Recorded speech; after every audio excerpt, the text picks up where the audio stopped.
So here we have a debate. Dublin city centre is no longer safe. That's in quotes, okay? Mary Lou McDonald, NEWSTALK. Let's hear what she has to say. 55,000 views 5 days ago. Let's hear it, guys. Dublin city centre is no longer safe. That's a statement of reality. People who live, work and visit our capital city have been robbed of their sense of safety, and this has been the case for some time. Ask anybody who walks through the city centre and they'll tell you that they do so either with their heads down or looking over their shoulder. Those who live in the inner city could write the book on just how unsafe our streets have become.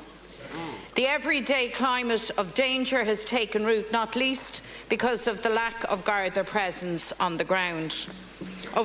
That's another thing. I've never seen a guard ever in Dublin city centre. I don't think ever, guys. Crazy. And there was like a lot of Canadians, a lot of tourists getting beaten up and stuff. Crazy. For the last 2 weeks, we've had serious incidents that have added to people's feeling of danger and fear. The horrific knife attacks in Stoneybatter last Sunday week, in which 3 people were injured, left the community reeling. Then on Saturday, a man was fatally stabbed on South Ann Street in the aftermath of a public order incident.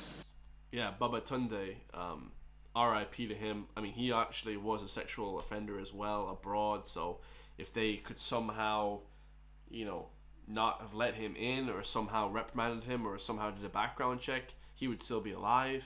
So yeah, it works both ways. You know, it's crazy. Adding to public concern is that those arrested for these attacks had been on bail for other serious offences. Yeah. The man arrested for the attacks in Stoneybatter was facing charges in relation to a drug seizure, while 2 of the men arrested in connection with the fatal stabbing on Saturday had been on bail for other serious offences. People on bail, I think I read a study before in the US, people on bail are like 90% more likely to go back to jail or commit like violent crimes. That's why you don't let the man or woman back with their partner after like a domestic dispute, because he'll actually end up killing her. A lot of the times, like 50% of the times. The statistics on these things are pretty solid when it comes to research on, you know, crime and how to prevent it with bail and not letting people into the country that are serious offenders on crime. So, and this isn't the first time that this issue has arisen. The Taoiseach is aware, I'm sure, of a number of high-profile, serious cases where the perpetrator had been on bail for other offences. So people are now asking why it is that so many serious crimes are being committed by people who've been released on bail. Yeah. They're asking if our bail laws are adequate and if they're being properly enforced. People are also asking how it is that individuals who have been involved with serious crime in other countries are able to be here in Ireland.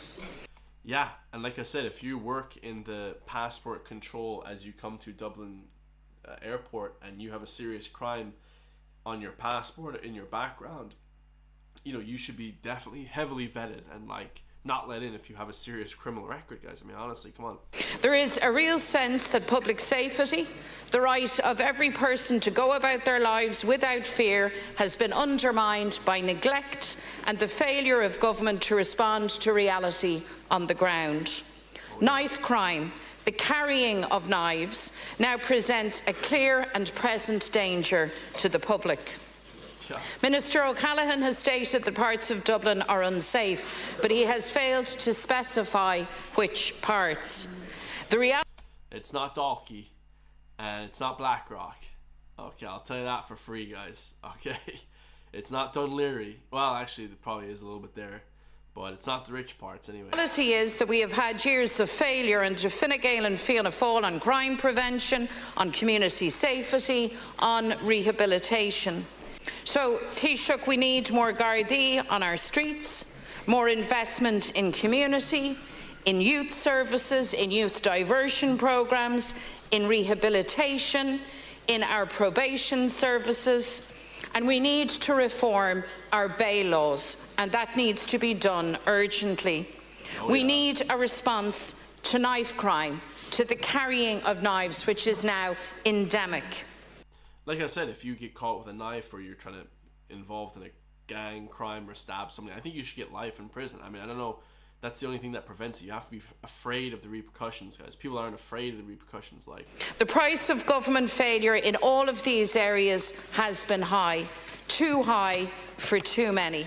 So I want to ask you, Taoiseach, what is your response now as government to this lack of safety? What will you do in particular to make Dublin safe again? Thank you, Deputy Taoiseach, to respond.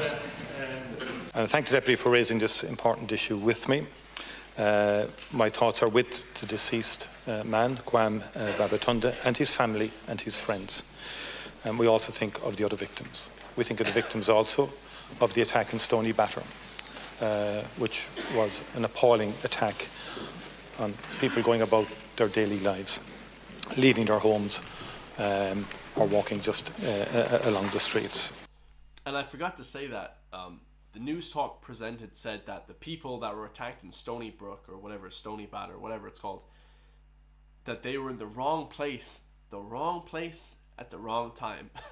One guy was stabbed in his doorway.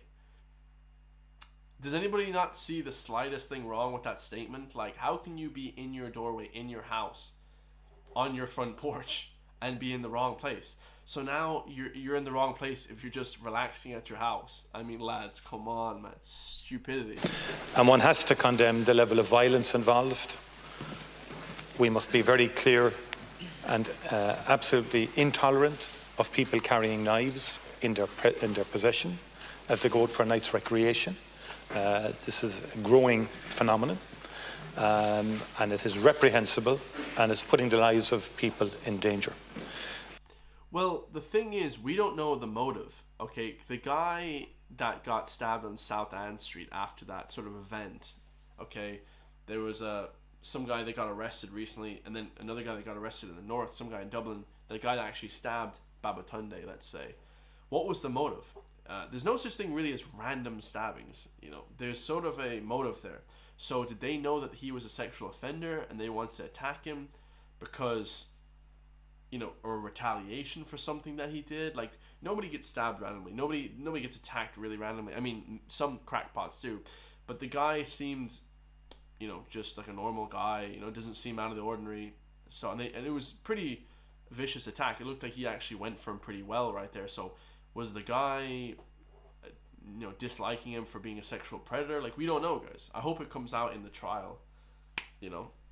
And so there's a wider societal piece that we need to focus on in terms of all of the factors that give rise to the level of violence that we're experiencing and the level of violence that individuals are getting involved in. You raise a valid question in terms of the bail laws. It's clear to me that people should not be granted bail if there's a risk of them committing a serious crime or offence.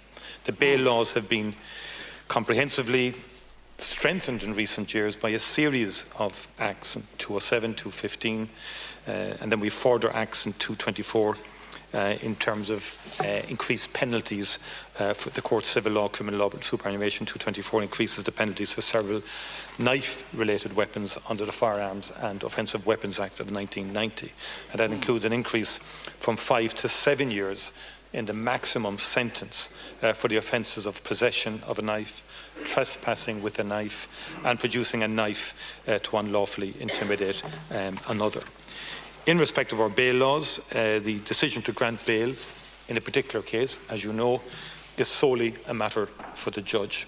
And there's various then guidelines that the court has to have regard to, particularly any persistent serious offending by an applicant, and in specific circumstances the nature and likelihood of any danger to a person or to the community arising from the granting of bail. But I do accept that we have to keep the bail laws under constant review in terms of both the constitutional rights of individuals but also the rights of citizens and of victims and potential victims from people who are committing crime on bail, and that is something that the government will continue to assess. If we can make it tighter, we will. Obviously, in a way that will be constitutionally allowable. But thank you, the bottom line is Thank There you. is no tolerance on the government side in respect of these crimes. Thank you. And You'll they're come back in, reprehensible and Taoiseach. should be condemned. Deputy. You know, dithering, Taoiseach, in the face of all of this is not a sufficient response from the government.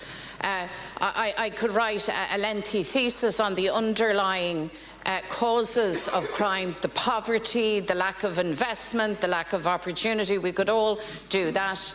But we're facing a situation now where in Dublin in particular, but elsewhere also, people simply do not feel safe.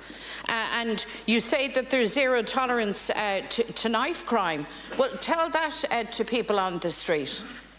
The fact is that knife crime and the carrying of knives is now endemic. I'm asking you, what are you going to do about this? I don't think we can afford a laissez-faire approach in respect of the granting of bail. I know it's at the discretion of the judge, but if the guidelines are clearly failing, if they are inadequate, and where you have serial offenders out on bail offending again, surely to God, government needs to take a stand on that. Thank you. Like, you see some people, they have like 170 offenses, no jail time, like no prison time, sorry. Like, that's absurd, man. How can you have so many offenses but still be let out running around? It's just like, this is common sense. There's no laissez-faire. Fear. We have a robust legal framework to deal with knife crime. In September, as I said, we increased the maximum penalty. There is a proactive policing operations. Why is there a maximum penalty? The maximum penalty should be death, or at least life in prison. Shouldn't be like, oh, the maximum penalty for a crime is 3 years. I mean, that's just ridiculous. Like, if people know that, then they're not going to fear it. Like, if the maximum penalty is the judge's discretion, or the maximum penalty is potentially life, that would be more fearful. In terms of seizing knives, and there's been an increase in the number of knives being seized each year, and that will continue, that proactivity. And again, we have to support the Gardaí. We have to give more resources. There's good CCTV of the violent disorder in South Ann Street, for example. But our Garda force should be able to use facial recognition technology. That was opposed in the last Oireachtas. I hope when that we don't need facial recognition technology. See, this is the thing, guys.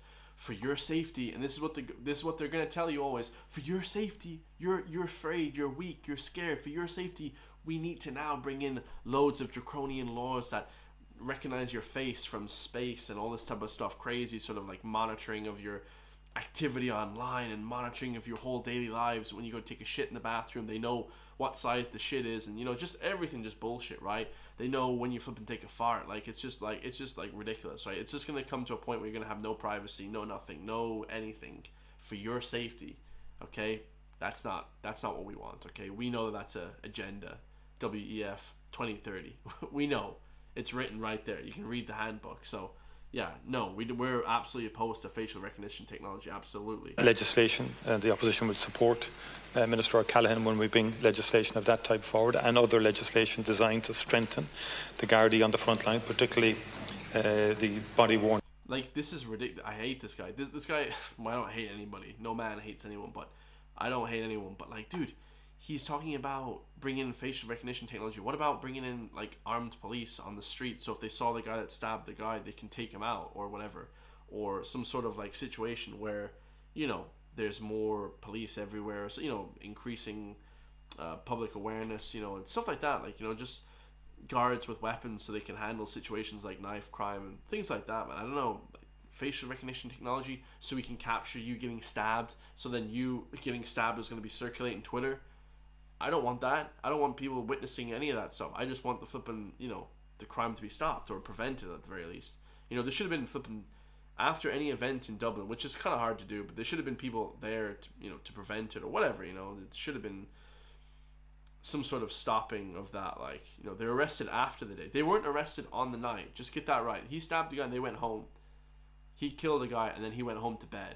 Okay? Probably had a late night snack, a little late night dinner in McDonald's. Okay, a little burger, triple cheeseburger like myself. I love that. He had a little burger after his night out, after killing a guy, and he went home to someplace in Dublin. How screwed up is that? And then his friend tried to flee back to the UK while the guy's lying dead there. And that guy was a piece of shit as well that died, but, you shouldn't be allowed to go home and have a nice, sweet evening, maybe, ride your girlfriend and then go to bed, Betty bye-bye, while the guy's lying dead there. That's not how. They should have been caught the guy straight away. They should have been, you know, it's like, come on, man. On cameras and so on, there's proof of concept phases on the way at the moment in Dublin, Waterford and Limerick. We want to roll these out to all Gardaí on the front line. But there hasn't always been a welcome for such measures in this House. Thank you, if the Taoiseach. truth be told. But there will be Taoiseach. total proactivity. Thank Numbers you. have Thanks, increased by Taoiseach. 40%. Now we move today. Whatever, yeah, that's just ridiculous. Let me know your thoughts on that one, guys. Like, comment, subscribe. If you guys want to support me as well, hit that join link in the description down below to become a member. As always, I love you guys all. Thank you so much.